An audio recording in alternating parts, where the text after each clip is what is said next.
வணக்கம் நண்பர்களே. Welcome to வாங்க கதை படிக்கலாம். இன்றைக்கி நம்ம பார்க்க போகிற விக்ரமாதித்தன் கதை என்னன்னா, 8ஆம் படிக்கு காவலாக இருந்த சவுந்தரவல்லி பதுமை சொல்லிய கதை. வாங்க கதைக்குள்ளே போகலாம். கதை பேர் தாசி அபரஞ்சி கதை. 8ஆம் நாள் காலையில் வழக்கம் போல போசராசன் அரியணையில் அமர்வதற்காக அமைச்சர்கள் சூழ வந்தான். 7ஆம் படியை தாண்டி 8ஆம் படியில் அடி வைத்தான். அங்கே காவலாக இருந்த சவுந்தரவல்லி பதுமை கை கொட்டி கலகலவென்று சிரித்தது.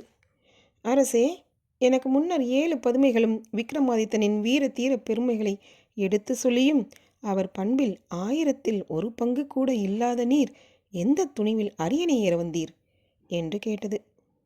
தலை கவிழ்ந்த போசராசன், பதுமையே, விக்ரமாதித்தனின் வரலாற்றை கூறு, கேட்பதற்கு ஆவலாக உள்ளேன் என்றான்.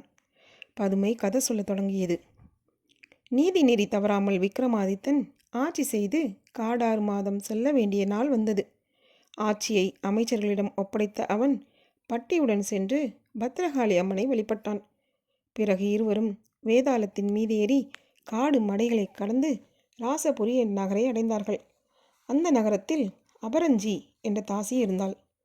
இளமையில் இருந்தே அவளும் அந்தணன் ஒருவனும் உயிருக்குயிராக பழகி வந்தார்கள். அவள் காதலனான அந்தணன் திடீரென்று இறந்து போனான். அழுது புலம்பிய அவள் அவன் உடலை எடுத்துக்கொண்டு அம்மன் கோயிலுக்கு போனாள். தாயே, என் உயிருக்கு உயிரான இவருக்கு உயிர் கொடு என்று வேண்டினாள். அவள் முன் தோண்டிய அம்மன், இன்னும் சில நாட்களில் விக்ரமாதித்தனும் பட்டியும் செட்டியார் வேடத்தில் இங்கு வருவார்கள். நீ விக்ரமாதித்தனின் மனம் கோணாமல் நடந்து கொண்டால் உன் எண்ணம் நிறைவேறும். உன்னால் விக்ரமாதித்தனுக்கும் பட்டிக்கும் கருத்து வேறுபாடு எழும். நீ தீயில் குதிக்க வேண்டி வரும். அவர்கள் உன்னை தீயிலிருந்து உயிருடன் எழுப்புவார்கள். நீ எழுந்தவுடன் குடத்தீர்த்தம் உயிரை மீண்டும் சேர்க்குமோ என்று கேள். அவர்கள் ஆமாம் என்பார்கள். அந்த குடநீரை எடுத்து வந்து உன் காதலனின் உடல் மீது தெளி.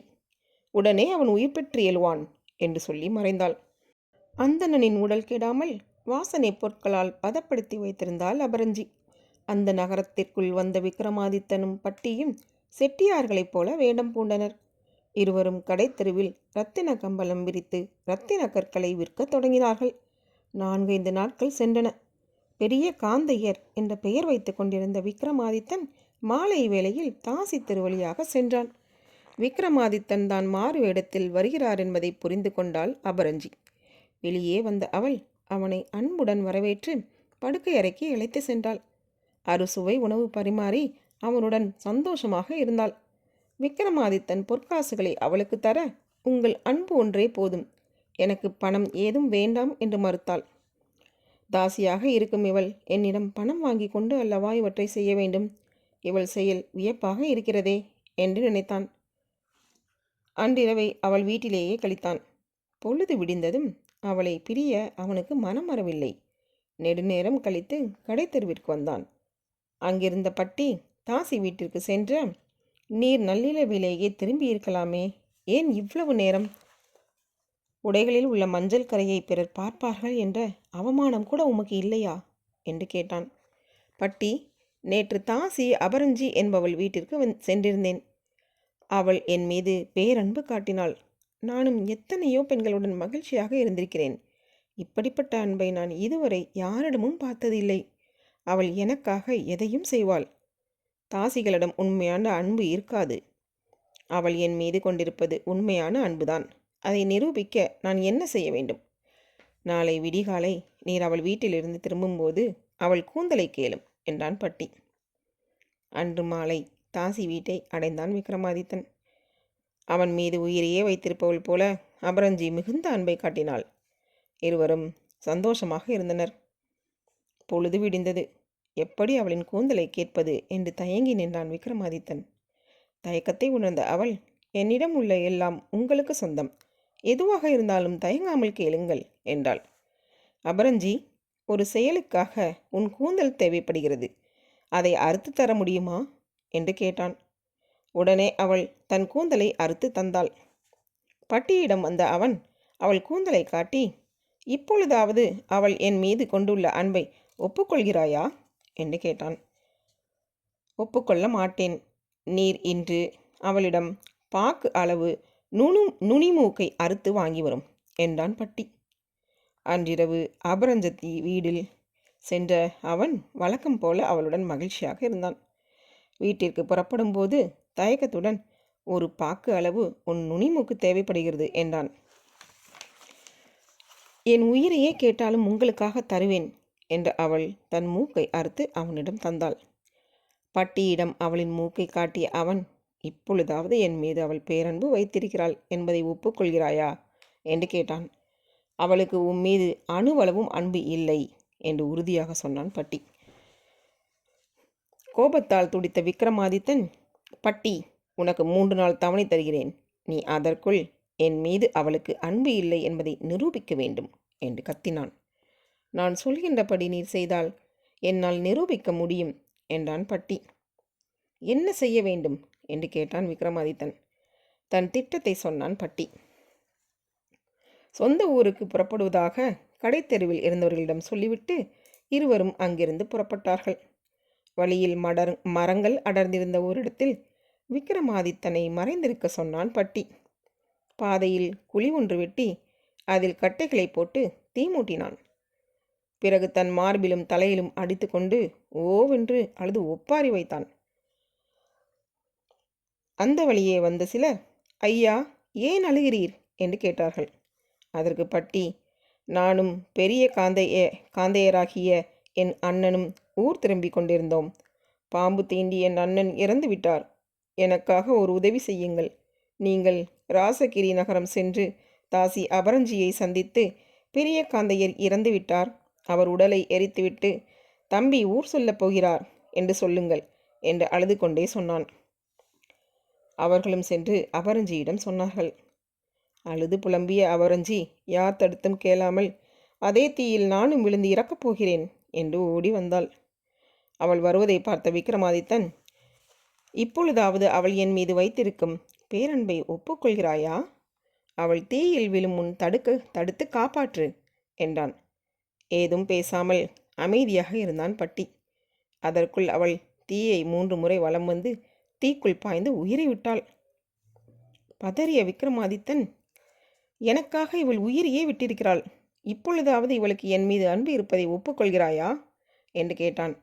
அரசே, பத்திரகாளி அம்மனை வேண்டி இவளுக்கு உயிர் தாருங்கள், பிறகு நடப்பதை பாருங்கள் என்றான் பட்டி. இருவரும் தீக்குளிக்கு அருகே வந்தார்கள். அம்மனை நினைத்து வழிபட்டார்கள்.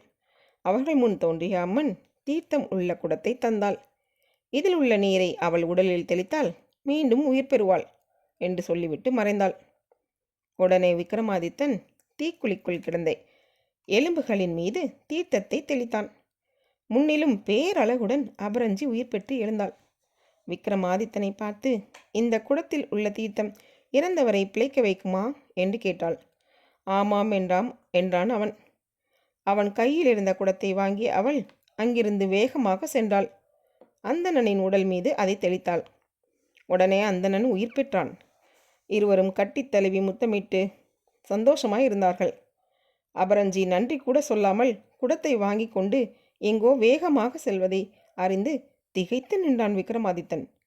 பட்டி வழக்கத்திற்கு மாறாக இன்று ஏன் இவள் இப்படி நடந்து கொள்கிறாள் என்று கேட்டான். நாம் இருவரும் நகரத்திற்கு செல்வோம்.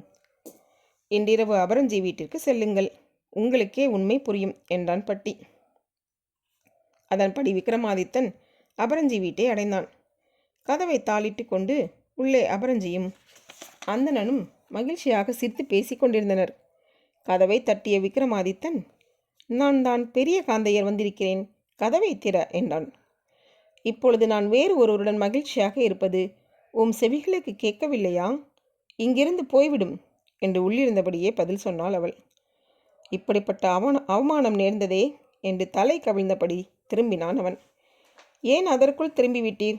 உம் மீது உயிரையே வைத்திருக்கும் தாசி அபரஞ்சியை பிரிய எப்படி மனம் வந்தது என்று கேலி செய்தான் பட்டி. நடந்த அவமானத்தை சொன்னான் விக்ரமாதித்தன். குறுக்கிட்ட போசராசன், பதுமையே, தாசி அபரஞ்சியின் குணம் பட்டிக்கு மட்டும் எப்படி தெரிந்தது என்று கேட்டான். அதற்கு பதுமை, பட்டி பத்ரகாளி அம்மனை வணங்கும்போது அவன் முன் தோன்றிய அம்மன் தாசி அபரஞ்சியின் எண்ணத்தை சொல்லி, நீயும் விக்ரமாதித்தனும் அவள் எண்ணத்தை நிறைவேற்ற வேண்டும் என்று சொல்லி மறைந்தாள் என்று சொல்லிவிட்டு கதையை தொடர்ந்தது. பொழுது விடிந்தது. பட்டியும் விக்ரமாதித்தனும் அந்த நகரத்தை விட்டு புறப்பட்டார்கள்.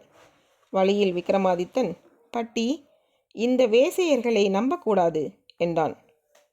இதை பொறுக்காத பூமாதேவி வழியில் கிடந்த பாம்பு சட்டைக்குள் நுழைந்து கலகலவென்று சிரித்து கொண்டே பறந்து மறைந்தாள்.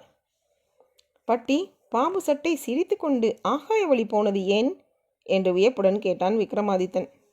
இதன் காரணத்தை மனிதர்களால் அறிய முடியாது, பத்ரகாளி அம்மன் அருளால் தான் அறிய முடியும் என்று நினைத்த பட்டி, அரசே, இந்த அதிசயத்திற்கான காரணத்தை 3 நாட்களில் சொல்கிறேன் என்றான். பொழுது சாய்ந்தது. அருகில் இருந்த நகரத்தை அடைந்த இருவரும் ஒரு மடத்தில் தங்கினார்கள். விக்ரமாதித்தன் நன்கு தூங்குவதை அறிந்த பட்டி எழுந்தான். வேதாளத்தின் மேல் அமர்ந்து உச்சயினி நகரம் வந்து பத்ரகாளி அம்மனை வணங்கினான். அவன் முன் அம்மன் தோன்றினாள். தாயே, தாசி அபரஞ்சியிடம் ஏமாந்த அரசன் வெறுப்புடன் தாசிகளையே நம்பக்கூடாது என்றான். கீழே கிடந்த பாம்பு சட்டை அப்பொழுது சிரித்து கொண்டே பறந்து சென்றது. காரணத்தை தெரிந்து கொள்ள வந்தேன் என்றான். பாம்பு சட்டையின் உடலில் புகுந்து சிரித்தது பூமாதேவிதான். அரசி, ஏலா கரம்பை ஒரு கிளி வளர்க்கிறாள். உண்மையில் அது கிளி அல்ல, அரக்கன். ஏலா கரம்பை முத்து மாலையை போட்டால் உடனே அந்த அரக்கன் கிளியாகி விடுவான். எடுத்தால் அரக்கனாக்கி விடுவான்.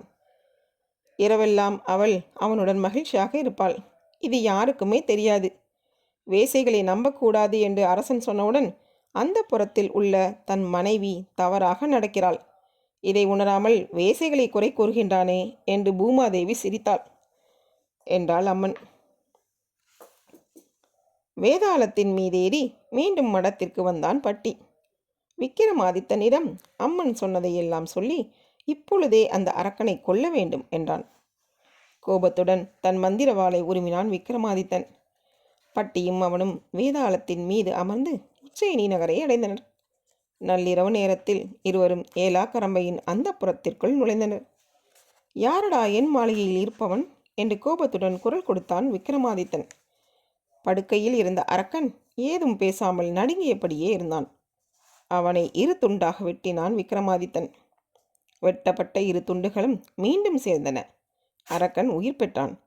இப்படியே பலமுறை செய்தும் விக்ரமாதித்தனால் அவனை கொல்ல முடியவில்லை.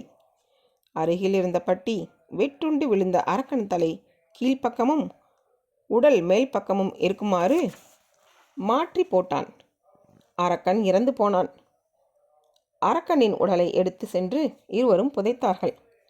பட்டி, காடு 6 மாதம் முடிய இன்னும் எத்தனை நாட்கள் உள்ளன என்று கேட்டான் விக்ரமாதித்தன். 25 நாட்கள் உள்ளன என்றான் பட்டி. இந்த குறை நாட்களை நான் இங்கிருக்கும் காடுகளில் கழிக்கிறேன். நீ நம் நாட்டிற்கு சென்று ஆட்சி செய்து வா என்றான் விக்ரமாதித்தன். உம்மை விட்டு நான் எப்படி பிரிவேன் என்றான் பட்டி.